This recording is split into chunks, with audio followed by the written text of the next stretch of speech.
Il est vraiment troublant de savoir que des forces qui dépassent notre compréhension peuvent nous traquer dans une forêt sans que nous en ayons conscience. Des créatures qui utilisent une technologie époustouflante et dont les motivations sont tout aussi mystérieuses qu'elles. Quoi qu'il en soit, ces humanoïdes invisibles semblent occuper leur propre partie du monde des phénomènes étranges. Dans cette vidéo, nous vous montrerons 5 rencontres terrifiantes avec des entités prédatrices invisibles. Numéro 5.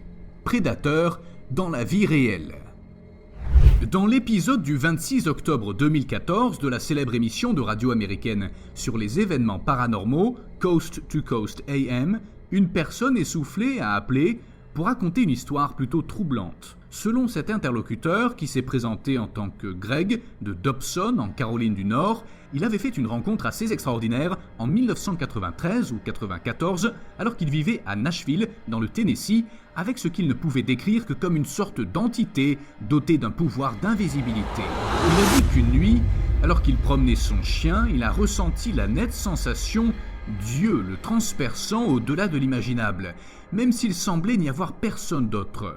Voici son témoignage. J'ai commencé à regarder à travers les bois, sur le sol et devant moi. Je ne voyais rien, mais je pouvais entendre le bruissement des feuilles dans les arbres.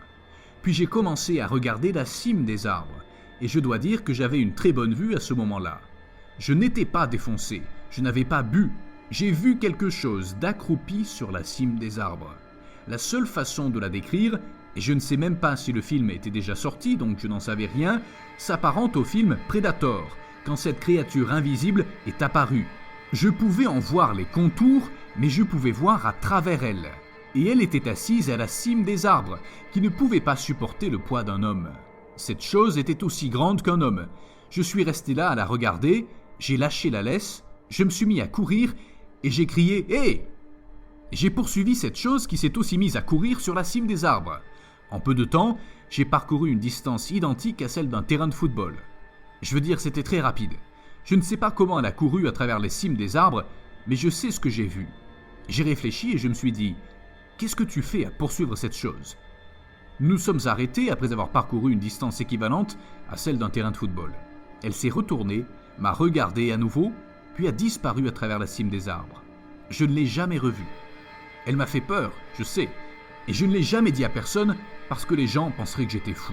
C'est une histoire presque absurde, ridicule, à la limite de l'aberration, qui fait que des récits aussi extravagants que celui-ci paraissent automatiquement fous, mais l'interlocuteur semblait très sincère et étonnamment ce n'est pas le seul récit de ce genre qui a été rapporté.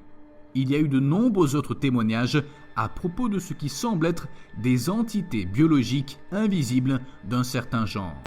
Numéro 4. L'ange. Un autre rapport publié sur le site Reddit raconte l'histoire d'un témoin qui affirme avoir vécu une expérience étrange lorsqu'elle avait environ 5 ans, alors qu'elle est tombée sur quelque chose qui n'est apparemment pas de ce monde, ou du moins du monde que nous connaissons. Ce qui est étrange, c'est que cette expérience allait devenir quelque chose de récurrent tout au long de sa vie. Voici comment elle a décrit sa première rencontre surnaturelle. Je jouais près des bois derrière la maison de ma grand-mère. J'y jouais souvent et elle me regardait depuis la cuisine ou le salon parce que la maison avait d'immenses fenêtres qui donnaient sur la forêt. Je me souviens que je sortais de temps en temps pour voir ce qu'elle faisait. J'étais obsédé par l'idée de creuser dans la terre et de ramasser des roches rares et des pointes de flèches qui recouvraient le sol chez ma grand-mère. Je dois dire que nous sommes dans le Midwest de l'Illinois, non loin des Cahokia Mountains, donc trouver des pointes de flèches était une chose habituelle. Quoi qu'il en soit, je me souviens avoir choisi un endroit pour creuser ce jour-là. J'étais là depuis un bon moment parce que je me souviens qu'il y avait un trou assez gros. Mais soudain, quelque chose a attiré mon attention dans l'arbre juste à côté de moi. J'ai du mal à l'expliquer, mais cela ressemblait à une vague de chaleur qui sortait de la branche de l'arbre. C'était l'automne, je m'en souviens parce que je portais ma veste rose, et je me souviens avoir pensé que ma mère serait fâchée que je me sois sali. Je me souviens aussi qu'il y avait beaucoup de feuilles sur le sol. Le fait est que, en regardant cette vague de chaleur, j'ai réalisé qu'elle avait une forme humaine. Me voici donc à 5 ans, en train de me demander pourquoi il y a un homme invisible dans l'arbre. Je me souviens avoir eu peur, mais ne pas avoir su quoi faire. Puis il a commencé à bouger et à émettre un léger clic. C'est à ce moment-là que j'ai décidé de partir et de rentrer chez moi. Ma grand-mère a vu que j'étais bouleversé et je me souviens de lui avoir dit que je venais de voir un ange. Dans mon esprit de 5 ans, je ne savais pas ce que cela pouvait être d'autre. Je n'avais jamais entendu parler d'aliens, de fantômes ou de monstres, donc pour moi il fallait que ce soit un ange, parce que c'était tout ce à quoi mon jeune esprit pouvait penser. Étonnamment, ce ne serait pas sa dernière rencontre avec cette chose extravagante.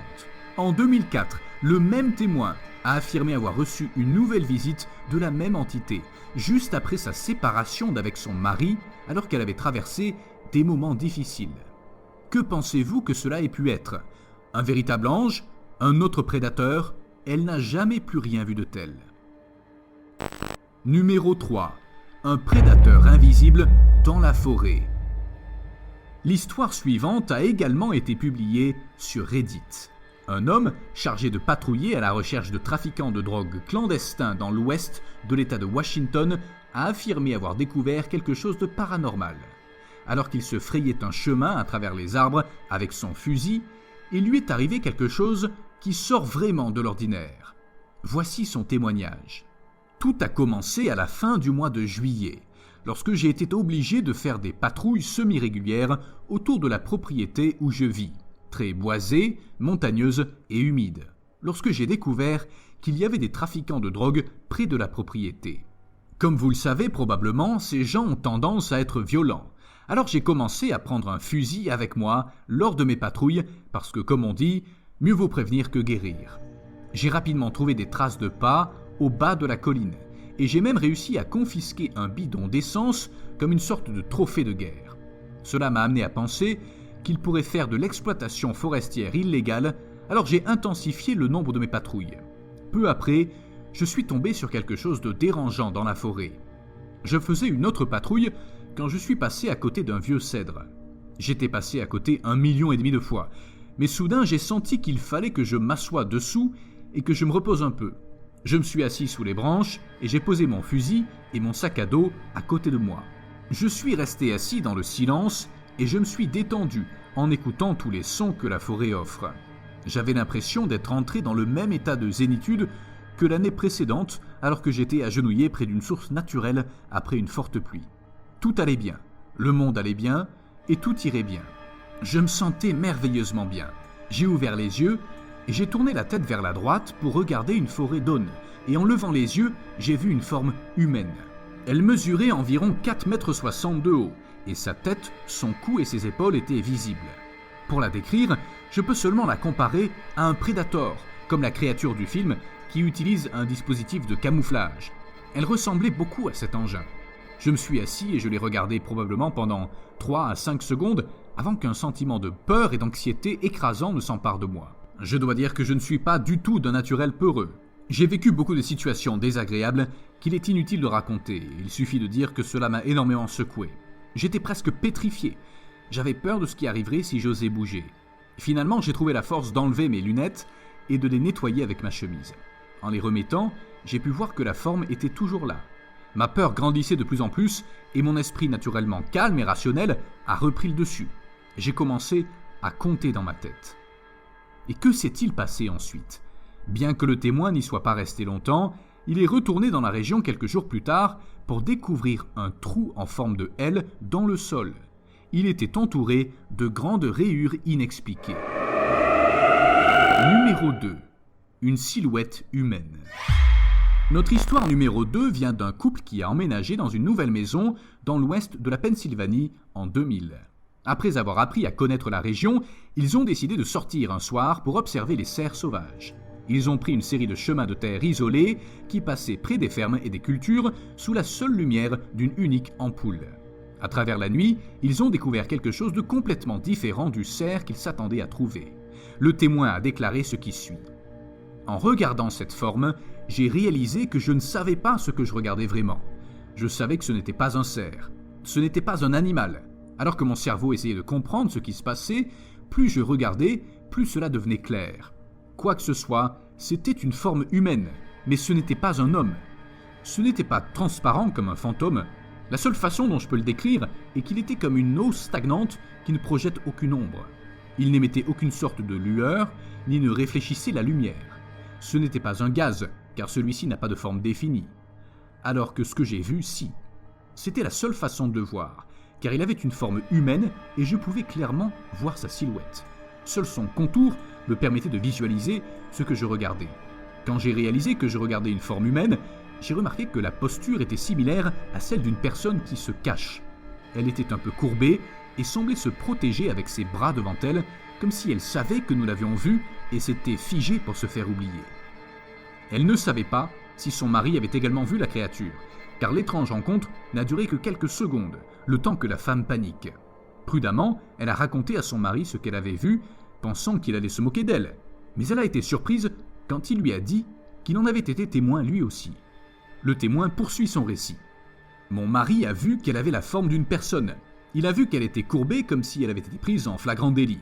Il a vu qu'elle ressemblait à la créature de Predator, mais qu'elle n'avait pas un aspect camouflé. Ce que nous avons vu semblait moins agressif. C'était comme de l'eau stagnante, sans l'aspect réfléchissant, et sa forme extérieure semblait inoffensive. Je ne sais pas ce que nous avons vu, mais je sais que c'était réel. J'ai été très prudente à propos de cette expérience, et elle n'est connue que de quelques personnes, car je sais combien les gens sont sceptiques. Je suis comme eux. Cependant, je ne peux pas nier ce que nous avons vu. C'était réel. Quoi que ce soit, nous l'avons vu. Il n'y a aucun doute là-dessus. Numéro 1. Les prédateurs dans mon jardin. Étonnamment, un autre rapport semble décrire quelque chose de remarquablement similaire à l'événement précédent. Dans ce récit, Gerald Fahir, un résident de Tulalip, Washington, a déclaré avoir vu, à de nombreuses reprises, des humanoïdes invisibles rôder sur sa propriété. Celles-ci ne sont visibles que faiblement s'il y a une source de lumière ou selon l'angle de vision. Voici son témoignage. Parfois, je les trouve dans mon jardin et je les observe pendant des heures. Je pense qu'ils savent que je les regarde, et puis ils me cassent les pieds la nuit. Ils ont une forme humaine. Au début, je pensais que c'était des gens avec une sorte de camouflage, parce qu'ils ont vraiment un style militaire avec l'apparence d'un prédateur. Cela fait 3 mois que je ne les ai pas vus, et une fois j'en ai compté plus de 30. Zone 0. Un dernier rapport nous vient de la petite ville de Luumäki en Finlande, où vivait une famille qui s'appelait Kuningas. Un jour de 1965, la mère et le père en ont profité pour sortir avec leurs 2 filles pour cueillir des myrtilles. À un moment donné, ils ont remarqué un étrange bouillonnement provenant d'un auvent situé au-dessus d'eux. Le père a levé les yeux et a vu une forme semblable à celle d'un homme qui regarde d'en haut. La créature a commencé à s'approcher de la famille, et soudain elle s'est évaporée dans l'air sous ses yeux. Pourtant, il continuait à sentir sa présence physique. Toutes ces histoires dépassent l'entendement et nous laissent totalement perplexes. Quelles sont ces créatures dont on ne cesse de parler ? S'agit-il d'une sorte d'être extraterrestre qui utilise des dispositifs de camouflage pour essayer de se fondre dans notre environnement ? Ou bien s'agit-il d'une sorte d'entité qui voyage à travers les différentes dimensions à l'aide de technologies avancées ? Si elles sont réelles, que veulent-elles et pourquoi sont-elles ici ? Cependant, vous devez savoir que les prédateurs ne sont pas les seuls visiteurs lointains de notre planète. Beaucoup de gens parlent de la présence de reptiles et ont des preuves qui confirment leur existence. Si vous voulez en savoir plus sur ces histoires, regardez cette vidéo.